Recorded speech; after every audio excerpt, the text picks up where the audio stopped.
Hello, my name is Jamie Irvin. I'm the host of the Heavy Duty Parts Report, and today you'll be watching a webinar that we did on January 12th, 2021 with Diesel Laptops and Optycat. In this webinar, we talk about how a lack of data threatens heavy-duty parts manufacturers, and we talk about what the solution is in 2021 and beyond. Make sure you watch to the very end as we have a special offer for those that do. Enjoy this webinar.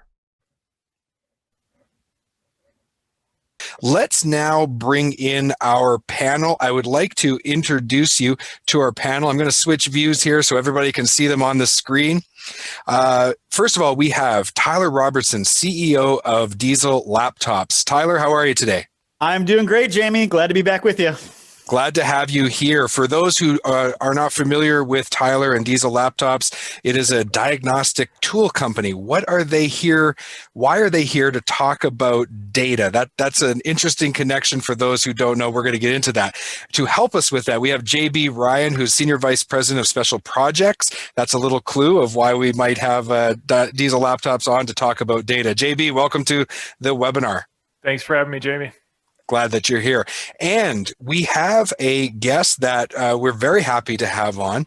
Brian is from Optycat. He's the Chief Operating Officer at Optycat. Brian, welcome to the webinar. Oh, Brian, you're muted there. Make sure you unmute your mic. I'll leave it to a techie guy to forget to do that. There we go. There we go. Brian, for those who don't know who Optycat is, could you give us just a little summary of who you are and who Optycat is? Yeah, sure. Optycat is a supplier-owned, manufacturer-owned entity, a technology company, and therefore by nature we focus on providing technology and services to help suppliers and their channel partners sell more parts.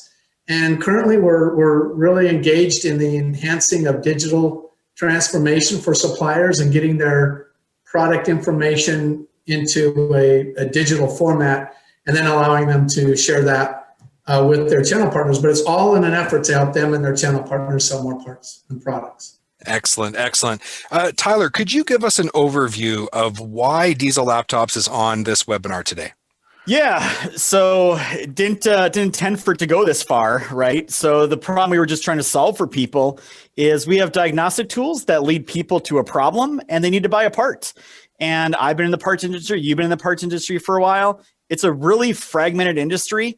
And it really should be as simple as clicking a button once we know what the part is and having it show up at your doorstep. It doesn't need to be phone calls and driving places and throwing parts on parts counters and all those things we do today. So we think we have some solutions that are leading us towards that path. Fantastic, fantastic. So I'd like to get into our discussion today. It is going to be a bit of a roundtable discussion. I'm really hoping that we can help people who are manufacturing heavy-duty parts to understand how data is playing a larger and larger role in their business. I think they already know that. We're talking about the opportunities, but also what's threatening heavy-duty manufacturers, especially those on the aftermarket side. So Brian, let's get started. How did the heavy-duty parts industry get to where it is in 2021 with data? Give us the context so that we can have this conversation today. Thanks, Jamie. I think it kind of goes back to how the heavy-duty vehicles are built. The bill of materials for those change all the time, and they're changing right in the middle of production.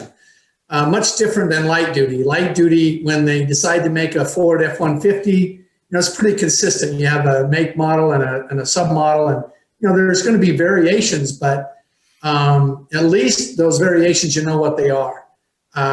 In the heavy duty, we don't know that. We don't know exactly what came out on this vehicle. And even more interesting is right in the middle of a production, they may change and put a different starter in that. So you never really know. And so there's no, so because there's no standard in what was there, then there's no standard way of providing the information to people who want to do transactions with that. So we're kind of in a tough spot.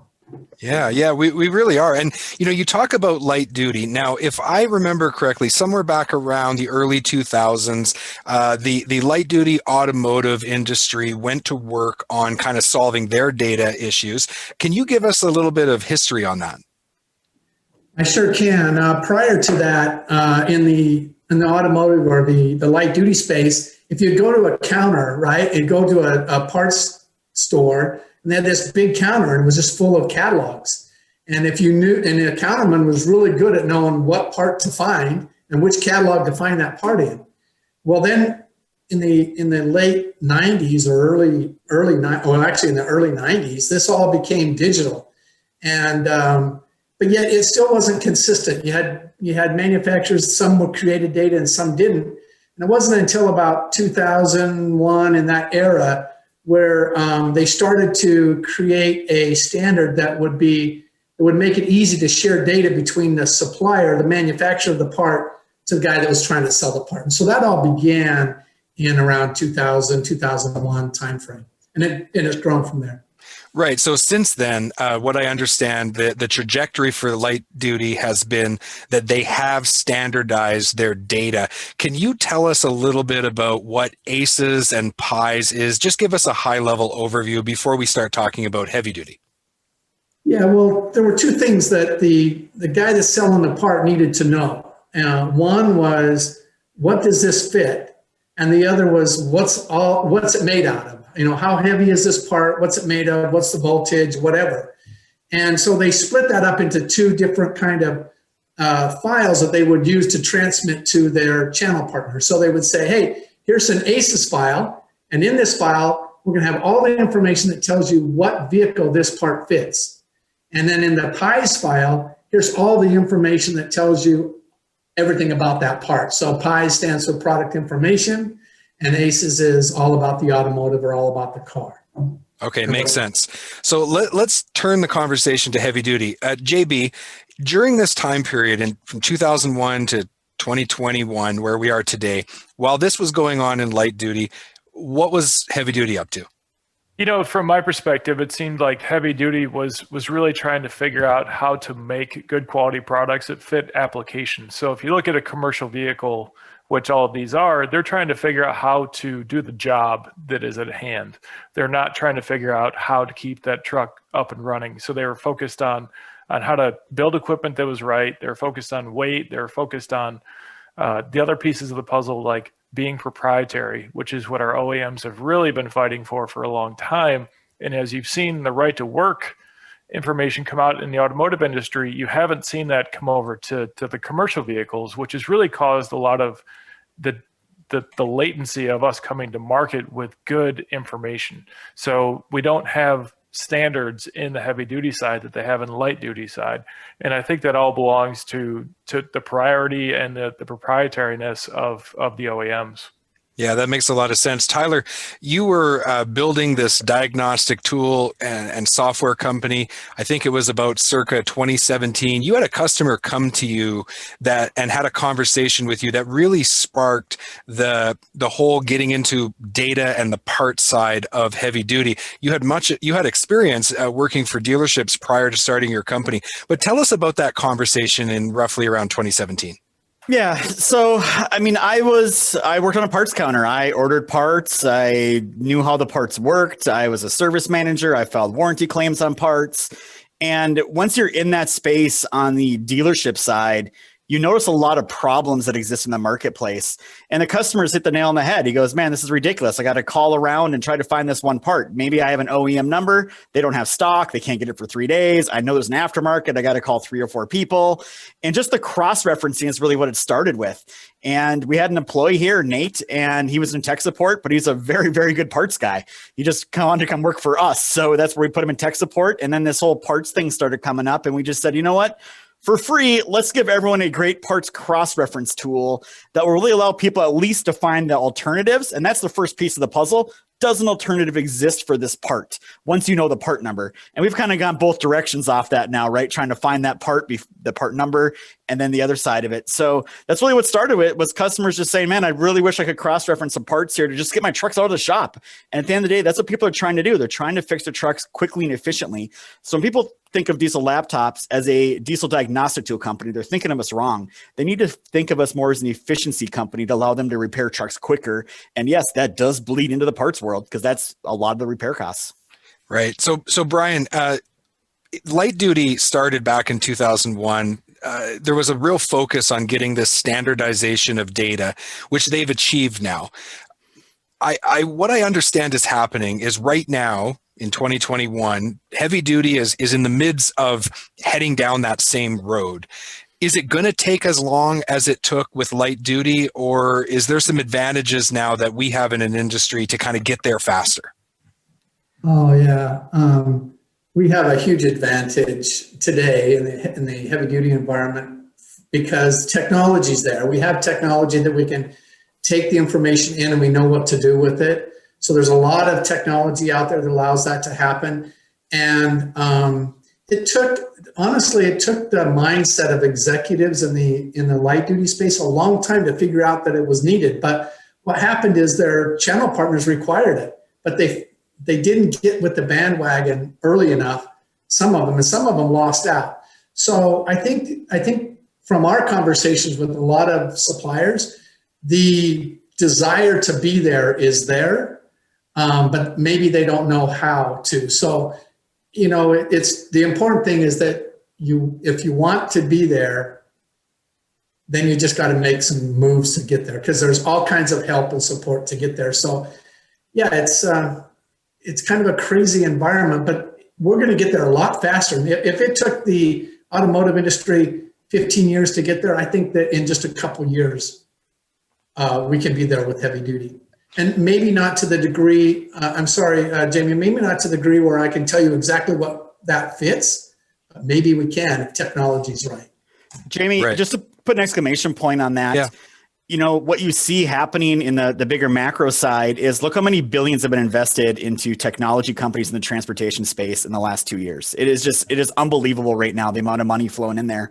And then look no further than last week where Dickinson Fleet, an HD repair mobile service company got bought by an automotive company, right? So the automotive guys are getting a lot more aggressive and finding out, hey, there's some new business for us to be had. And they know how it needs to be done on the data side. And I think there's going to be a lot of changes come the next couple of years in our industry. So we're here to talk about manufacturers specifically, but I think in the next stage of our conversation, I want to break down the perspective of different groups. When it comes to the technician's perspective, so we're still going to talk about how this all relates back to manufacturers. But Tyler, maybe you could tell us, what is the technician's perspective when it comes to the information and data that they're going to request from the people they're buying parts from, which ultimately needs to come from the people who manufacture those parts? What's the technician's perspective? So I was a service manager at an OEM dealership for several years. And our technicians, they'd work on trucks. We're using OEM tools, diagnostic tools. We're using OEM repair information. And inevitably, they would get to the part they need to fix the truck, and they have to stop working and go walk to the back parts counter and go talk to the parts guy. And I'm always sitting there thinking, I remember this years ago, like, why do they have to do that? The OEM knows what part they put on that truck. Why aren't they integrating that into the tool and into the repair information? Do you know how much time that would save everybody if they would just do that? And now they're starting to. You start to see Navistar doing that a little bit with their on command. You see some other OEMs doing that as well. But it's got a long, long, long way to go. But that's what the technician wants. The technician wants to be able to hook up a computer, tap a couple buttons, know the probable causes, go diagnose those, and then hit a button and have that part show up. That's the way it should work. We are just light years away from that, but closing the gap very quickly, in my opinion. Brian, I saw you kind of responding to that a little bit when he mentioned the OE manufacturer. What were you thinking there? Well, the OEs really have a desire to provide the solutions to their customers, but I think once the vehicle is past warranty or older, they may or may not have the time and the resources to address all of the different vehicles that are out there and all the different places that need them. So we really need the independent repair guy, and he needs the tools like Tyler was talking about. He needs those tools to be able to know what to do so he can get the vehicle back on the road. Right. And while I got you, Brian, when it comes to the distributor's perspective, so that's the technician's perspective. Tyler did a good job summarizing that. From the distributor's perspective, what data are they looking for from the manufacturer, both OE and aftermarket? Yeah, well, they'll take anything they can get, right? As long as there's the place for it. But I think the issue for the distributor is they want to make, if you just took a safety perspective, they want to make sure that the right part is provided to the right solution, right? They don't want to make a mistake. And with the change in people, you know, we have a different, we don't have that mechanic that's being the guy on the counterman that's been working on vehicles for 30 years. We don't have that as much today. So the distributors are really dependent upon the manufacturer to provide all of the rich information about the part, so they know exactly what part will work in that environment. And so what they're looking for is everything from pictures to descriptions to weights and measures and everything. And then because we're in this digital world, people want to ship stuff. So now we need, you know, what does it weigh? What does it, you know, what does it look like? How big is it? You know, so I know how, if I'm going to ship it to someone, how do I make that happen? And so it's really putting a burden on manufacturers. So let's talk about from the manufacturer's perspective. JB, when we're talking about the manufacturer's perspective, I assume we're talking about things like product planning, application data, competitive analysis. We kind of tied those pieces to our poll. What is your opinion of that? You've talked to a lot of manufacturers as you've been working with Diesel Laptops on their Diesel parts platform. What's the manufacturer's perspective? Yeah, so I think in general, the manufacturers really want to figure out how to reach into the people who are opening up the box. And that's the phrase I hear a lot. We want to get to the guy opening up the box because we want to make sure he understands the value of our part and what it fits. We want to make it easy for him to find our part number that he needs to repair the vehicle that he's working on. So if you look inside that environment, you know, they want to leapfrog over the distributor. They're important to get that information to the distributor, but they want to catch the guy fixing the vehicle, get him the right part, get to him as quickly as possible, lead him to a place to buy it as quickly as possible, and make sure that distributor is holding the inventory that they need for their customers in their marketplace.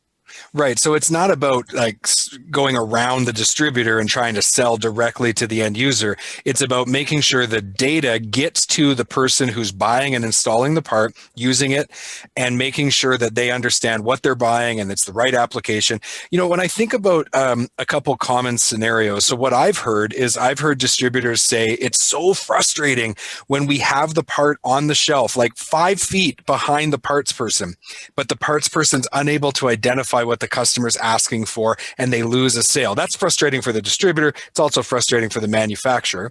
The other thing that I hear manufacturers talk about is customers will come to them and say, do you manufacture a category of products? Let's say it's turbos or some category of product. And they say, yes, we do.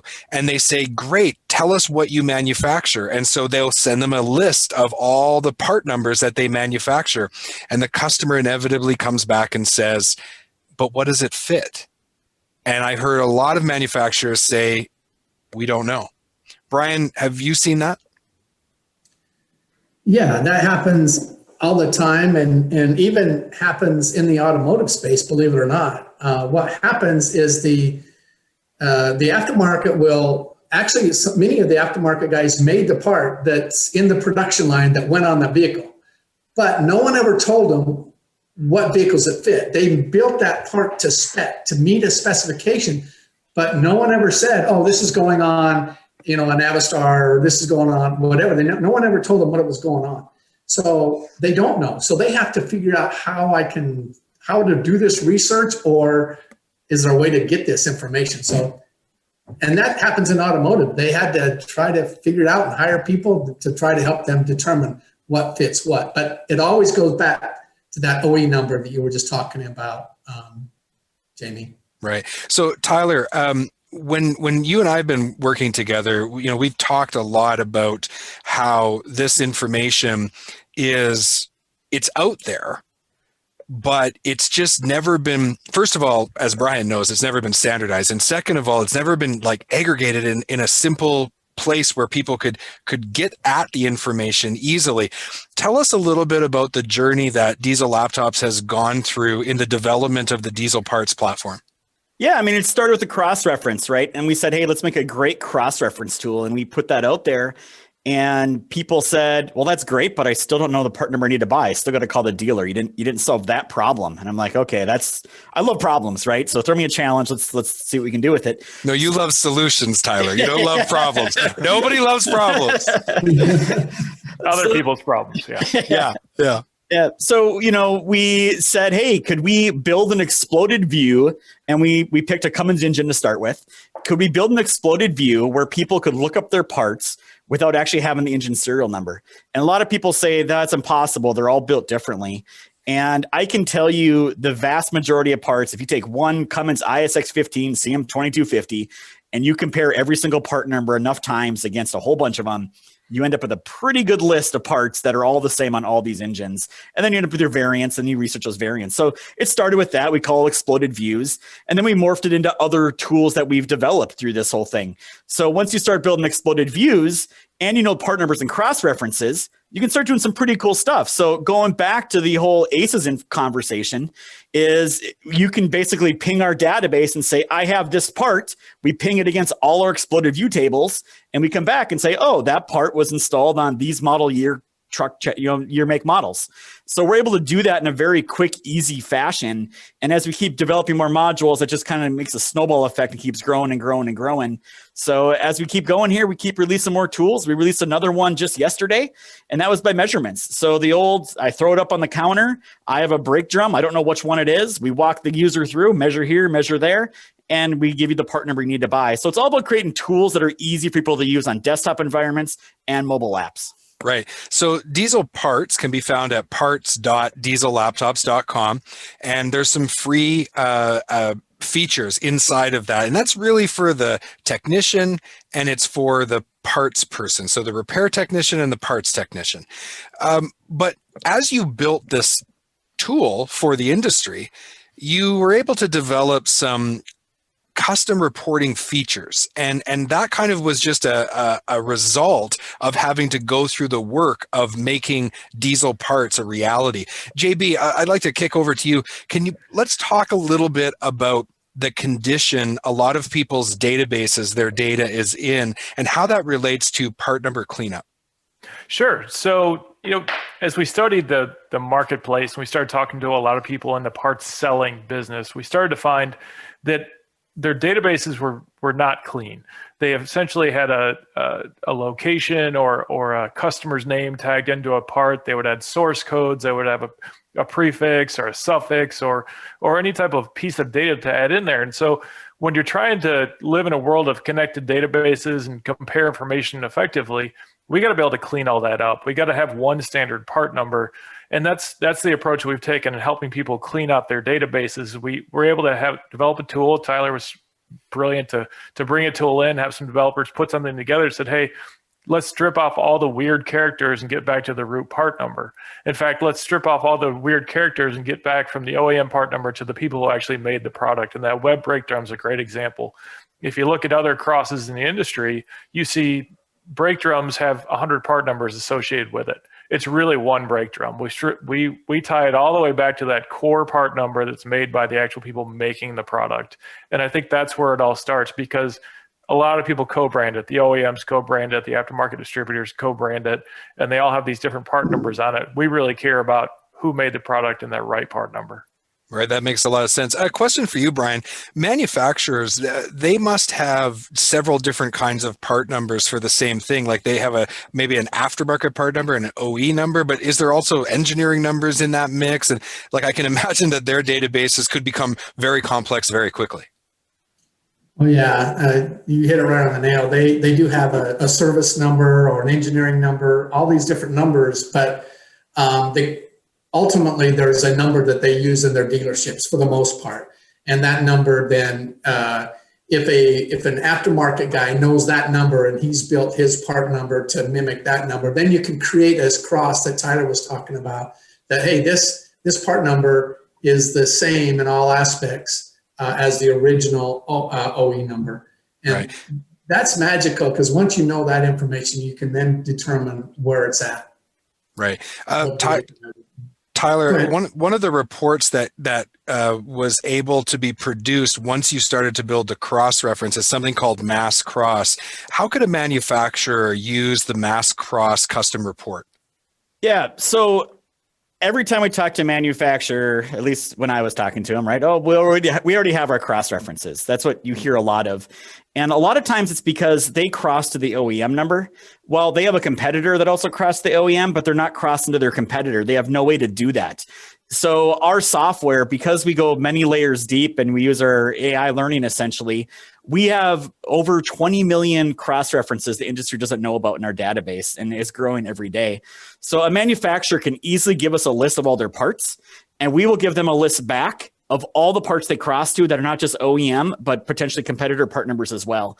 And it's funny because even some of the OEMs, we have one OEM, very big company, tens of thousands of part numbers. They gave us their list and we got it and we processed it. And I thought we had errors. We gave it back to them and we said, look, you have two of your numbers that cross to the same OEM part number. What, is that right? And they look back and they're like, yeah, we just screwed up. And they had a couple hundred of those that they did. And they literally had two SKUs they were selling in the market that both fit the same thing because they were built at different times in their company and for different product groups, and things happen in that regard. So we're able to put all those pieces together. And it's been great to work with some manufacturers and be able to provide them a lot of information they didn't even know about. So I think that's really what it really does, is just kind of taking the veil off and saying, hey, there's some things here that you're not aware of. It's funny. I just imagine like two lines in the budget for R&D and engineering and production and everything that goes along to making those two parts in two separate parts of the company. Meanwhile, they could have just been reallocating all the resources for one of them to something else, but they're building two parts for the same thing and they don't even know it. So yeah, that's interesting. Brian? Jamie, I was just going to say that's so true, especially when you're talking about a global company. So they do manufacturing in many different places, and yet you have to be able to keep that in sync. So our hat's got to go off to these manufacturers. They do a great job in considering what they do, but it's an overwhelming task. When you got manufacturing in several parts of the world, and keeping that all intact is a challenge for them. Yeah. JB, in our conversations, you and I have talked a lot about competitive analysis. How does mass cross differ from the compare manufacturer custom report that's available? So mass cross is all dependent on the part numbers that we get from a manufacturer. So when you look at that, a customer, in our case, a manufacturer, could send us a group of any part numbers they may have and say, hey, can you tell us what these part numbers cross to within your database? It doesn't have to be associated with them as a manufacturer. They could just be studying a fleet list. They could be getting lists from different dealership groups of high selling parts. It can kind of come from any different set of part numbers out there in the industry. And sometimes we'll show 5, 10 crosses for different part numbers. So they can study, hey, is this a line of business we want to get into, or is this one already fully at capacity and we don't want to go into what we call a red ocean?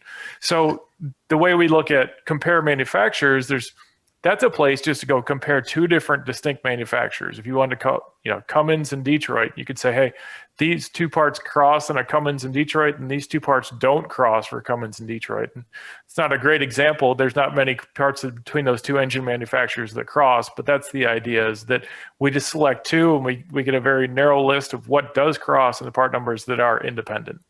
Right. So it's not restricted to just engines. It's not restricted to just parts lines, and it's not restricted to just entire trucks. You could literally compare two engines head to head, two truck manufacturers head to head, two parts manufacturers head to head, and you're going to get, it's two reports, right? One is everything.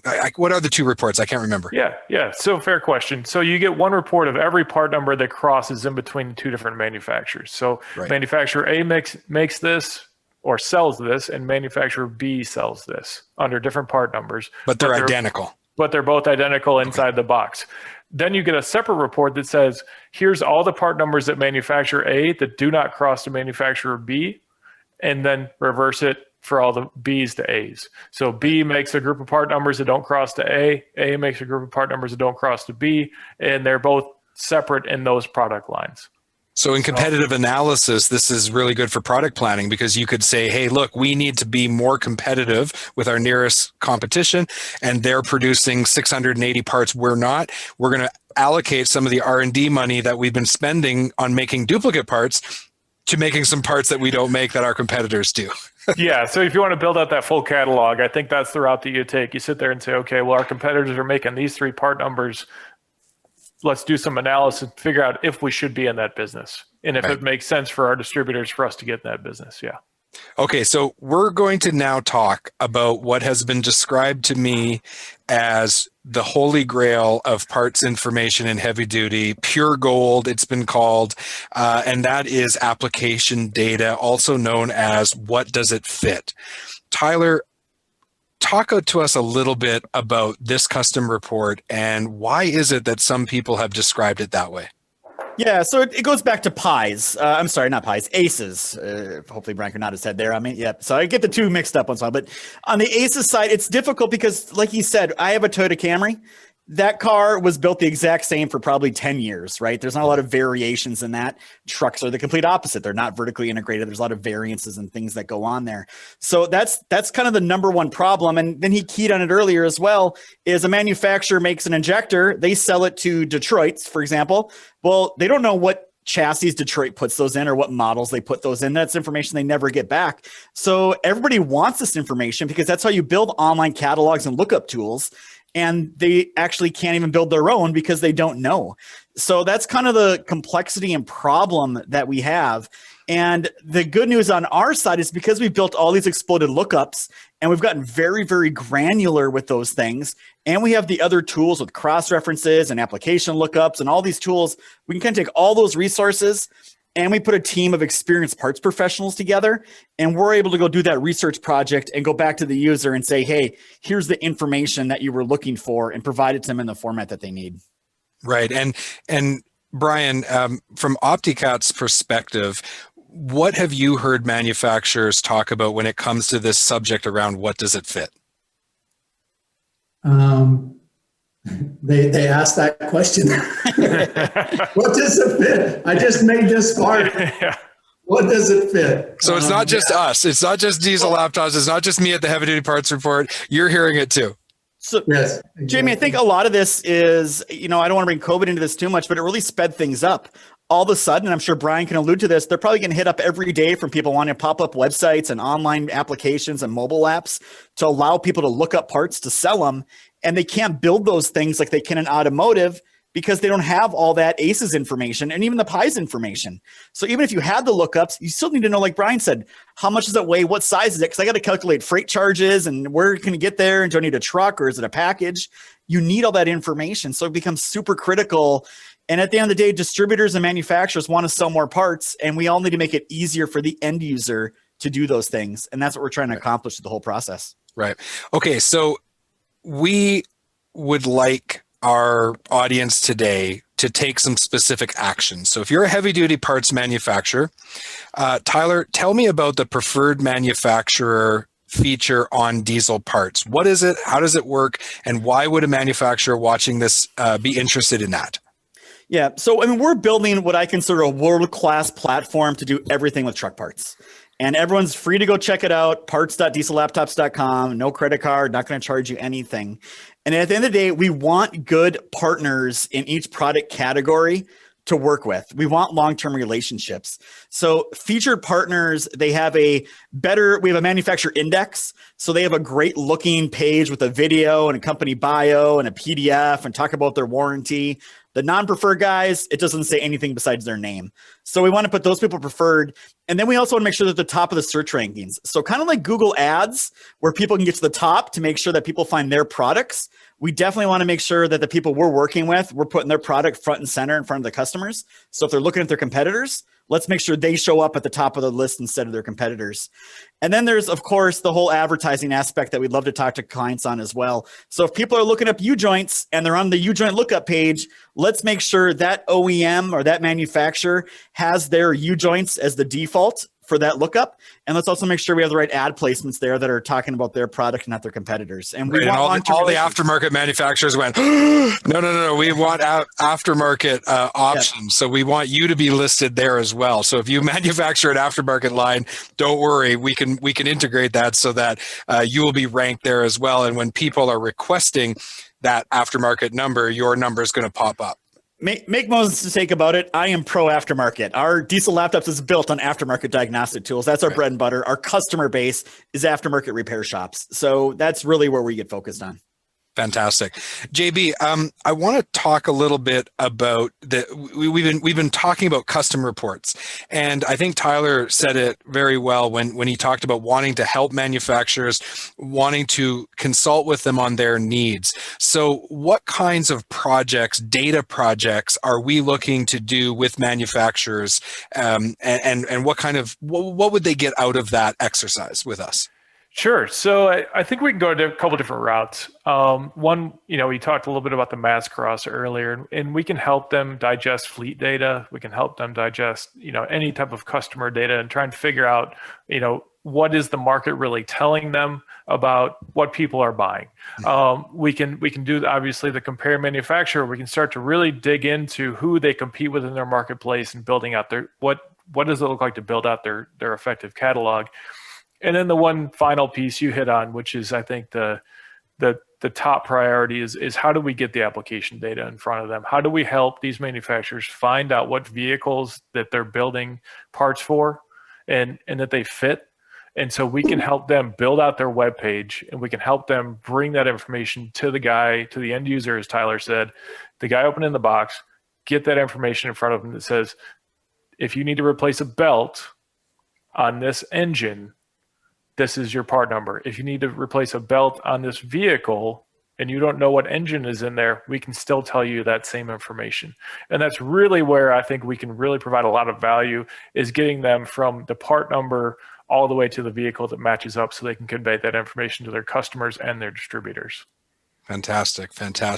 Well, I think now it's a good time for us to talk about the special offer that we talked about at the beginning of the webinar. We promised that those who stuck with us to the end would hear the special offer. JB, what is the special offer for what Diesel Parts is offering people who are attending this webinar today?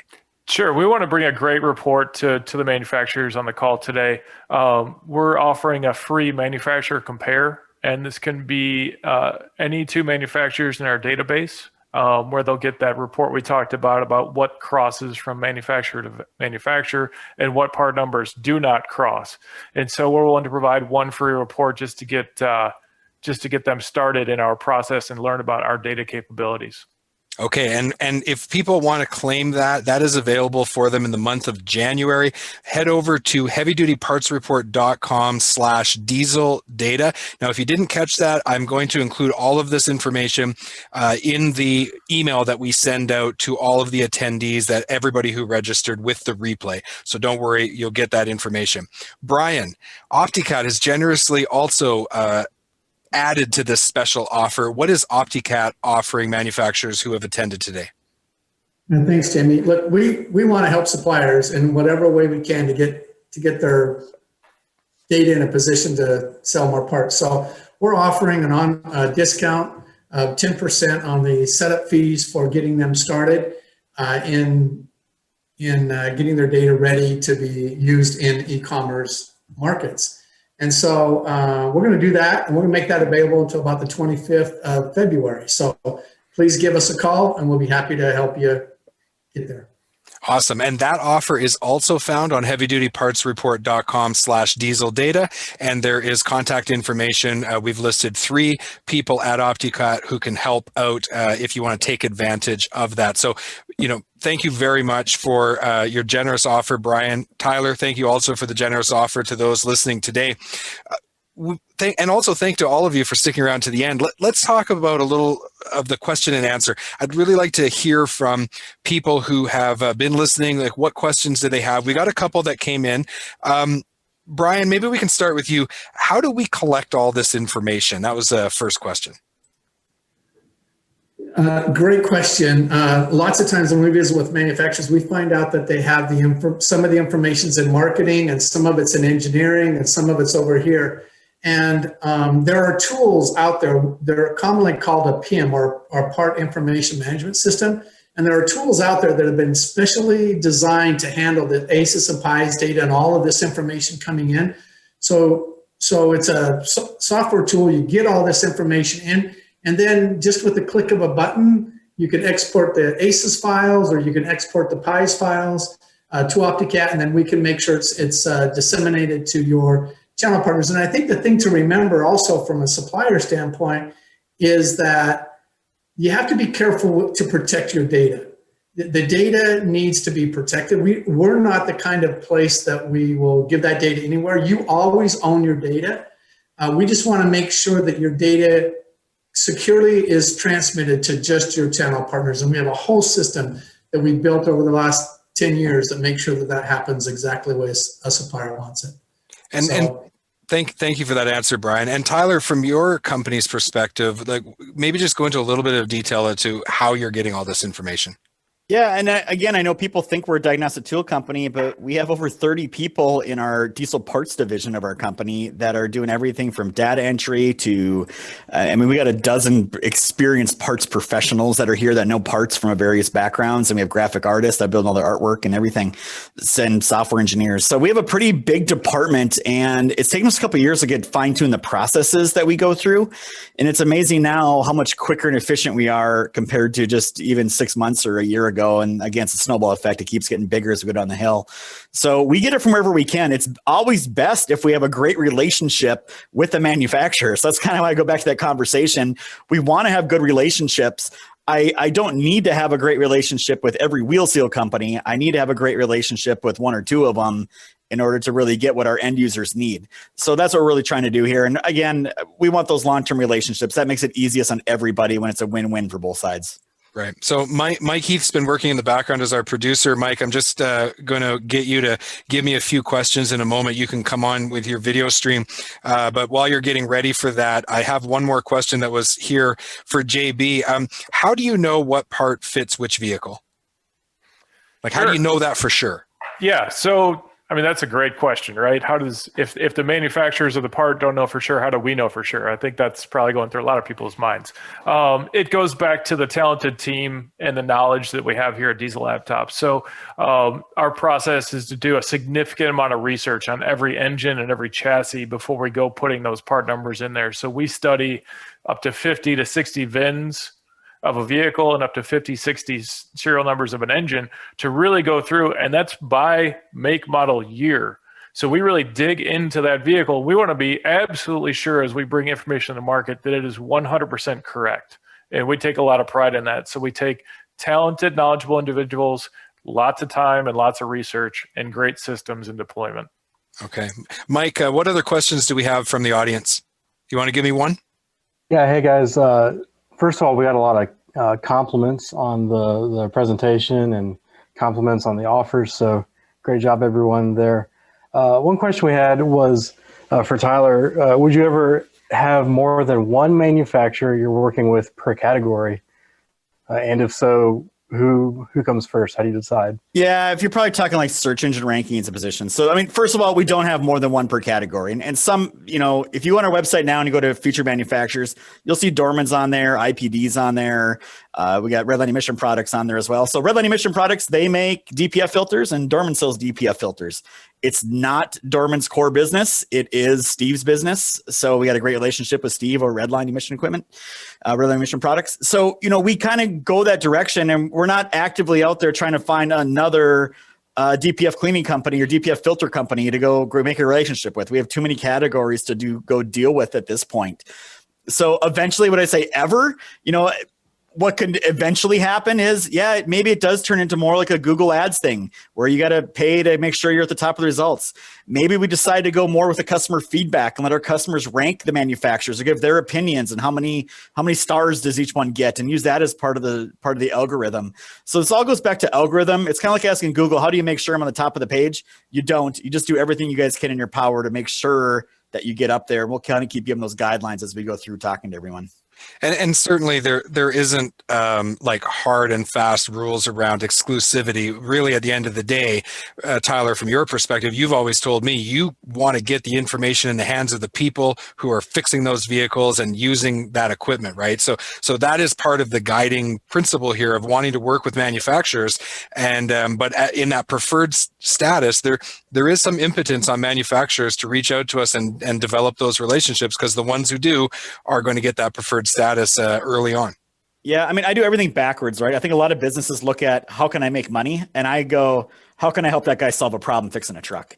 So we kind of start there, and that's really what drives our decisions. So when we're talking to manufacturers, I mean, I can straight up say, if you're a wheel seal manufacturer and you make one wheel seal and it fits some oddball thing and you want to be preferred and exclusive, that's probably not a conversation we're going to have, because it doesn't help my end user at the end of the day. And that's really what we keep focused on, is how do we help that end user and making sure we have the right resources to help that person fix their trucks efficiently. Hey, Mike, I noticed there's a comment here, something about complexity and consolidation. What was that? Yeah, Scott was asking or just commenting that manufacturing complexity in part numbers is usually consolidated, and he was commenting on that when y'all were talking about the complexity and how trucks aren't vertically oriented when it comes to manufacturing. Brian, you guys want to comment on that? Yeah, actually, Brian. I was gonna say, Jamie, I just listened to your Presto Light, I believe it was your podcast. They were talking about the different manufacturers and making one alternator that fits all three, even though they have different specs. So I'm assuming that's part of the conversation that he's referring to there. Right. And Brian, what did you want to comment on? I was agreeing with the gentleman. Is there are many different part numbers, and they come from, this was a part number years ago. You have superseded part numbers, all kinds of things. But from my experience, manufacturers do a really good job in knowing exactly the part number that everybody in the industry is going to use to put on that vehicle. But internally, they've got several different part numbers as that part number has been growing or being built. So I hope that answers the question. Yeah. Yeah. Well, I want to just thank everyone for their participation. Thank you to our audience for taking some time out of your day to listen to our presentation. Really looking forward to working with manufacturers on this. As you all know, I'm a brand ambassador for the diesel parts line, and I'm working with diesel laptops, diesel parts, and now we've got Brian from Optycat as part of the conversation. So Brian, thank you so much for being on today and sharing your experience. I appreciate it. Thank you very much. It's great, and look forward to many more opportunities. JB, thanks for participating today. Really appreciate it. Always a pleasure. Thanks, Tyler. No problem. Thank you very much, sir. Bye. All right. See you later. So my name is Jamie Irvin. I'm the host of the Heavy Duty Parts Report. You can go over to heavydutypartsreport.com today to get great interviews with manufacturers, learn about the industry, and also go over to heavydutypartsreport.com/diesel data to capitalize on the special offers that have been made available by our participants, our panelists in today's webinar. Thank you so much for attending and watching, and we will talk to you soon.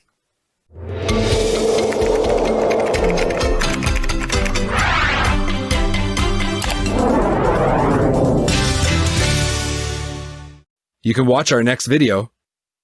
Make sure to click the like button, write a comment, and don't forget to subscribe.